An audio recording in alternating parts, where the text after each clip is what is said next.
बहुत समय पहले समुद्र के किनारे एक दिव्य कन्या तप कर रही थी। उसका नाम था पुण्यक्षी, एक सिद्ध योगिनी जिसने भगवान शिव को अपना वर मान लिया था। वर्षों की तपस्या के बाद शिव ने उसका प्रस्ताव स्वीकार कर लिया और तय हुआ कि ब्रह्म मुहूर्त से पहले विवाह संपन्न होगा। शादी की तैयारियां पूरे उत्साह से चल रही थीं।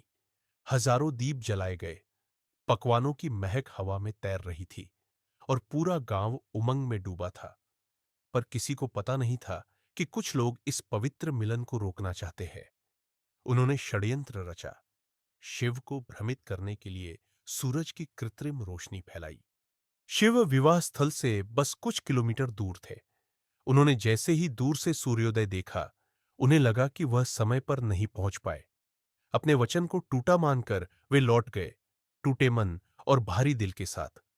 उधर पुण्यक्षी शिव के इंतजार में सच संवर कर बैठी थी। जैसे ही असली सूरज निकला और उसे सच का एहसास हुआ, उसका हृदय रो पड़ा। गुस्से में उसने सारे विवाह भोज के बर्तन तोड़ दिए।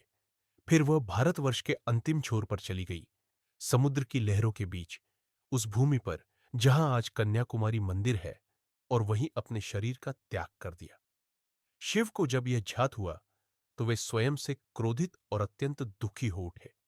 वे दक्षिण के वेलियांगिरी पर्वत पर चढ़ गए और वहां एक चोटी पर बैठ गए, न ध्यान में, न समाधि में, बल्कि एक गहरे पछतावे और आत्मदाह में।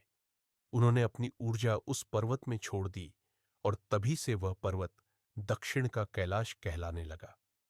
हजारों वर्षों से संतों और योगियों ने उसी पर्वत पर साधना की, जहां कभी एक टूटे हृदय वाला महादेव बैठा था।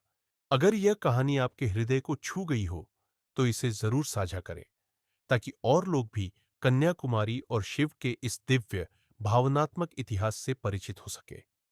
अपने बच्चों, मित्रों और परिवार को यह कहानी सुनाई, क्योंकि ऐसी कथाएं केवल सुनने के लिए नहीं, जीने और सहेजने के लिए होती है।